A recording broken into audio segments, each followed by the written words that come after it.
নমস্কাৰ প্ৰিয় দৰ্শক, মই ইন্দ্ৰাণী আপোনালোক আটাইকে পুনৰ এবাৰ মোৰ পাকঘৰত স্বাগতম জনাইছোঁ। আজি মই এটা বিশেষ জুতি লগা লাড়ুৰ ৰেচিপি লৈ আপোনালোকৰ সন্মুখলৈ আহিছোঁ। চুজি আৰু বেচন মিক্স কৰি বনোৱা এই লাড়ুটো খাবলৈ বহুত বেছি জুতি লগা হয়। ঘৰত থকা সামগ্ৰীখিনিৰে অতি কম সময়তে আৰু অতি কম খৰচতে এই লাড়ু বনাই পূজাৰ বতৰত নিশ্চয় খাব বুলি আশা থাকিল।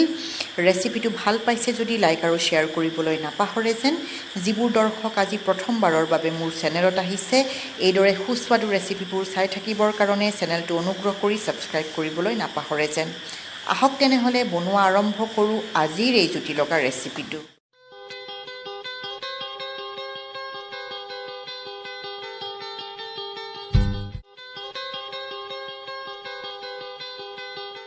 প্ৰিয় দৰ্শক, চুজি আৰু বেচনৰ লাড়ু বনাবৰ কাৰণে একাপ চুজি লৈছোঁ। চুজিৰ কোৱালিটিটো অকণমান মিহি চুজি লোৱাৰ চেষ্টা কৰিব।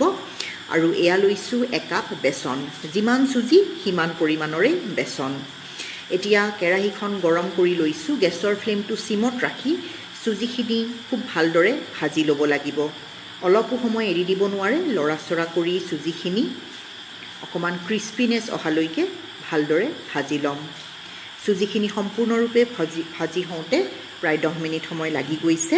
এতিয়া এখন কাঁহীত এইখিনি ঠাণ্ডা হ'বৰ কাৰণে ছাইডত ৰাখি দিম। এতিয়া বেচনখিনি ভাজি লওঁ। গেছৰ ফ্লেমটো চিমত ৰাখি বেচনখিনিও লৰা-চৰা কৰি থাকি ভালদৰে ভাজি ল'ব লাগিব। বেচনখিনি সুন্দৰভাৱে ভাজি যোৱাৰ পিছত ৰংটো অকণমান চেঞ্জ হ'ব আৰু এটা সুন্দৰ গোন্ধ ওলাব। আপোনালোকে গম পাই যাব যে বেচনৰ কেঁচা ভাৱটো একেবাৰে নোহোৱা হৈ গৈছে। বেচনখিনি সম্পূৰ্ণৰূপে ভাজি হওঁতে প্ৰায় 15 মিনিট লাগি গ'ল। এতিয়া গেছ বন্ধ কৰি দিম আৰু বেচনখিনিও সম্পূৰ্ণৰূপে ঠাণ্ডা হ'বৰ কাৰণে কাঁহীখনত এইদৰে মেলি দিম আৰু ছাইডত ৰাখি দিম। বেচন আৰু চুজিখিনি সম্পূৰ্ণৰূপে ঠাণ্ডা হয় মানে চেনিৰ গুড়িখিনি বনাই লওঁ আহক। একাপ চেনি লৈছোঁ, 4টা ইলাচি। মিঠাৰ পৰিমাণটো আপোনালোকে পচন্দ অনুসৰি কম বেছি কৰি ল'ব পাৰে, কথা নাই। এতিয়া চেনিখিনি ইলাচিৰ সৈতে খুব ভালদৰে গুড়ি কৰি ৰেডি কৰি ৰাখি দিলোঁ। একাপ ঘি লৈছোঁ। গোটেই কাপ ঘি ব্যৱহাৰ নহয়, জোখমতে আপোনালোকক জোখটো দেখাওঁতে যাতে আপোনালোকে ভালদৰে বুজি পায় সেইকাৰণে মই একাপ ঘি লৈছোঁ। আৰু 10-12টা আলমণ্ড, 10-12টা কাজু আৰু 20-25টা খিচমিচ লৈ লৈছোঁ।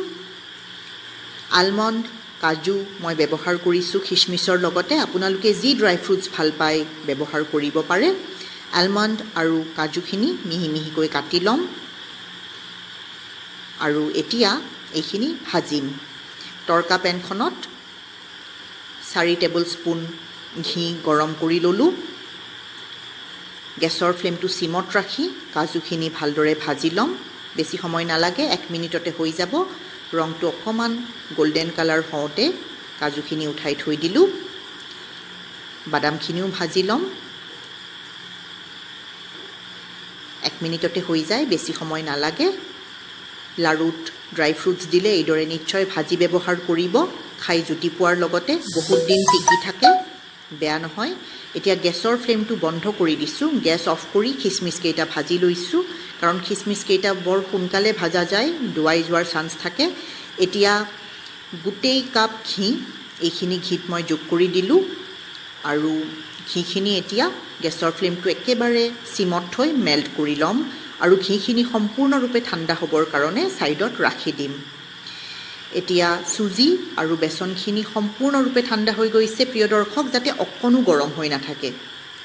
এইখিনি সম্পূৰ্ণৰূপে ঠাণ্ডা হৈ যোৱাৰ পিছত চুজি আৰু বেচনখিনি খুব ভালদৰে মিলাই দিম। এই লাড়ুটোৰ বিশেষত্বটোৱে হ'ল যে একেবাৰে কম ঘিত এই লাড়ু বনোৱা হয়। খাই বহুত বেছি জুতি লাগে। গতিকে নিশ্চয় বনাব এই পূজাৰ বতৰত। খাই ভাল পাব বুলি আশা থাকিল। গতিকে ৰেচিপিটো লাইক আৰু শ্বেয়াৰ কৰিবলৈ নাপাহৰে যেন। ড্ৰাই ফ্ৰুটছখিনিৰ লগত খুব ভালদৰে হাতেৰে মঠি মঠি চুজি আৰু বেচনৰ মিশ্ৰণটো মিলাই দিম। এতিয়া গোটেইখিনি ঘি একেলগে দিব নালাগে, আধা ঘি মই দি দিছোঁ। ঘিখিনি সুন্দৰভাৱে ঠাণ্ডা হৈ পৰিছে। কুহুমীয়াতকৈও অকণমান বেছি ঠাণ্ডা কৰি ঘিখিনি মই ইয়াতে যোগ কৰিছোঁ। এতিয়া এইখিনি হাতেৰে মঠি মঠি ভালদৰে মিলাই দিম। একেলগে গোটেইখিনি ঘি দিব নালাগে।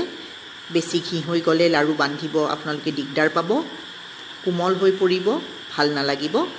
এতিয়া চেনিৰ গুড়িখিনি ইয়াতে দি দিছোঁ, ভালদৰে মিলাই দিম। এতিয়া চেনিৰ গুড়িখিনি দিয়াৰ পিছত মিশ্ৰণটো খুব ভালদৰে মঠি মঠি একেবাৰে মিহি কৰি পেলাব লাগিব। আৰু লাড়ু বান্ধি চাব, যদিহে খুব সহজভাৱে আপোনালোকৰ লাড়ু বান্ধ খাইছে তেতিয়া আকৌ ইয়াতে ঘি যোগ কৰিব নালাগে। মোৰ মিশ্ৰণখিনি অকণমান বেছি শুকান শুকান হৈছে, গতিকে মই ইয়াতে 3 টেবুল স্পুন ঘি যোগ কৰি দিছোঁ। এইখিনি ভালদৰে মিলাই দিম। আপোনালোকেও জোখমতে এচামুচ ঘি দি পেলাই এইদৰে মিশ্ৰণটো কৰি যাব। আৰু এয়া মই পিস্তা লৈ লৈছোঁ, 8-10টা পিস্তা, আৰু হাতত ঘি সানি লৈছোঁ। পিস্তা দিয়াটো একেবাৰে অপশ্যনেল হয়, ঘৰত আছে যদি আৰু আপোনালোকে যদি ভাল পায় নিশ্চয় দিব। দেখাটো ধুনীয়া লাগে লাড়ুকেইটা পিস্তা দিলে। আৰু এইদৰে লাড়ুকেইটা গোলকৈ বনোৱাৰ চেষ্টা কৰিব। মই মিডিয়াম আকাৰৰ লাড়ু বনাইছোঁ। আৰু এইদৰে লাড়ুকেইটা প্ৰথমতে ছফ্ট হৈ থাকে প্ৰিয় দৰ্শক, একেবাৰে কোমল হৈ থাকে, চিন্তাৰ একো কাৰণ নাই। 3 ঘণ্টামান সময় আপোনালোকে লাড়ুকেইটা খোলাকৈ ৰাখি দিব ৰুম টেম্পাৰেচাৰত। আৰু লাড়ুকেইটা 2-3 ঘণ্টাৰ পিছত একেবাৰে সুন্দৰভাৱে টান হৈ পৰিব। আৰু তেতিয়া যিকোনো এয়াৰটাইট কণ্টেইনাৰত ভৰাই লাড়ুকেইটা আপোনালোকে ৰাখি দিব আৰু আৰামছে 20-25 দিন খাই থাকিব। এই লাড়ু বেয়া নহয়। পূজাত যদি আপোনালোকে এই লাড়ু বেছিকৈ বনায় একেবাৰে দেৱালীলৈকে হৈ যাব আপোনালোকৰ। এইদৰে ফটাফট লাড়ুকেইটা বনাই দিলোঁ আৰু ওপৰত এইদৰে পিস্তা লগাই দিছোঁ। দেখাত ধুনীয়া লগা হৈছে নহয় জানো প্ৰিয় দৰ্শক? এয়া চাওক, একেবাৰে সোনকালে হোৱা লাড়ু, টান কাম নহয়।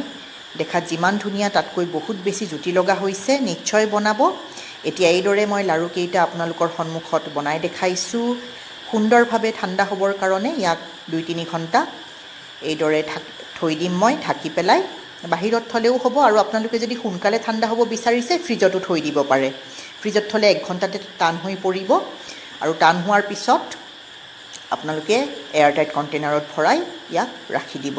আশা ৰাখিছোঁ আজিৰ ৰেচিপিটো চাই আপোনালোকে ভাল পাইছে বুলি। অতি সোনকালে পূজাৰ বতৰত এই লাড়ু নিশ্চয় বনাই খাব। খাই কেনেকুৱা পালে কমেণ্ট এটা কৰি জানিবলৈ মোক নিশ্চয় দিব। আজি সময় উলিয়াই আপোনালোকে মোৰ এই ৰেচিপিটো চালে বহুত বহুত ধন্যবাদ। পুনৰ লগ পাম অতি সোনকালে।